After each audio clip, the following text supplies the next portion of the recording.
Imagine this. A major bank, right, in a really fast-growing economy holds a big slice of the market, and then bam, it gets hit with a severe regulatory restriction. How does it not just survive, but actually bounce back, maybe even stronger? And what does that tell us about modern finance? Today, our deep dive is all about Kotak Mahindra Bank KMB, a big name in Indian banking. We'll look at its journey, a really pivotal recent regulatory event, and frankly, its remarkable resilience. So our mission here is to pull out the key insights from the research, help you understand KMB's strengths, its challenges, and what its story really means in the bigger financial picture. Let's get into it. Yeah, it's a fascinating story. And KRB's origins really set the stage. It started life as an NBFC, that's a non-banking financial company, way back in 1985. A very different beast from the full-service bank it is now. Okay, so from those NBFC roots, what was the big step, the moment they really became a bank? That moment was definitely 2003. They actually made history, became India's first NBFC to get a full banking license. That was huge, a massive regulatory jump. Right. And, looking bigger picture, their growth didn't stop there. A key move was acquiring ING Visya Bank around 2014-15. That really expanded their network significantly. Ah, okay. Today, KMB is like top 4 in India for both deposits and loans, gross advances. And its operations are really diversified now. Retail, corporate banking, investment banking, even insurance and wealth management. That diversification, it gives them revenue stability and, crucially, lots of cross-selling chances. Okay, let's switch gears to that pivotal moment. Because, steady growth is one thing, but facing a sudden, sharp regulatory hit and coming out stronger, that's different. What exactly went down with the Reserve Bank of India, the RBI, in April 2024? The RBI basically banned KMB from bringing on new customers digitally and issuing new credit cards. Wow. The reason they gave was serious deficiencies and non-compliances and really critical IT systems, stuff that was leading to frequent service outages for customers. And that must have hit them hard, especially when you hear that 95% of personal loans and 99% of new credit cards came through digital channels. Exactly. It directly impacted their growth path and, of course, their reputation. But here's the thing. The restrictions were lifted in March 2025.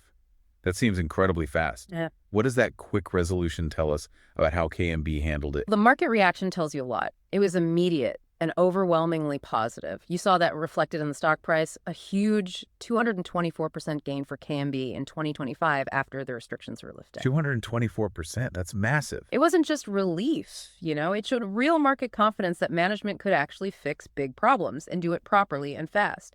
It makes you ask, okay, what was the underlying financial muscle that let them recover so quickly from a major stumble? That's the key question, isn't it? Because the regulatory issue was big, but KMB's financials before and after look impressive. I mean, over the last decade, revenue jumped from around $2.4 billion to over $8.8 billion. Net profit went from, 2,500 crore to over 22,000 crore. Beyond the headline numbers, what are the core strengths that fueled this kind of growth and resilience?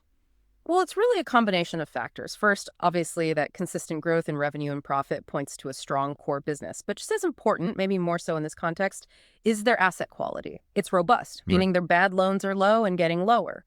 Gross non-performing assets, GNPA, basically loans at risk, dropped from about 2.4% down to 1.45% between 2022 and 2025. And the net NPAs after provisions are even lower, down to just 0.36%. That's just really good risk management. Okay, solid lending. Exactly. And add to that a very high capital adequacy ratio that was 21.8% in FY24. That's way above the regulatory minimum. It acts as a strong cushion against economic shocks. But critically, it also meant they had the financial firepower, the liquidity, to immediately throw resources at fixing that IT infrastructure problem properly. Right. The capital buffer wasn't just for show, it enabled the fix. So given this strong base and the quick recovery, how's KMB looking forward? Especially in India's banking scene, it's super competitive, right? You've got giants like HDFC, ICICI, plus all the nimble fintechs. Yeah, it's a tough arena. Management isn't just talking about fixing things. They're actually framing it as a chance to leapfrog their technology. Leapfrog. That seems to be the idea. Not just compliance, but using tech, maybe advanced AI for customer service or blockchain for security as a competitive edge. They're also planning strategically to gradually increase their share of unsecured loans, think personal loans, credit cards up towards 15% of their portfolio from around 10.5% now, balancing growth with their traditionally quite conservative lending style. So putting it all together, Kotak Mahindra Bank's story Really shows a fundamentally strong, well-run bank A big one. and navigated it successfully. Yeah, and I think the key takeaway isn't just that can be recovered, but how. It was those foundational strengths we talked about, the high capital, the strong asset quality that directly allowed them to act fast and decisively on the IT front. It underlines something crucial for modern finance. Your balance sheet strength isn't just about weathering storms, it's about having the agility to invest rapidly in resilience, whether that's tech, talent, whatever disruption demands. That's a really powerful point. Precisely. It's a blueprint, almost, for how established players can handle disruption. Okay, so final thought for you, our listener. As banking everywhere gets more digital faster and faster, what role does this kind of continuous investment in robust IT, strong governance, and proactively working with regulators play? How critical will that be for every bank? And how might it actually shape who leads the market in the future? Something to think about.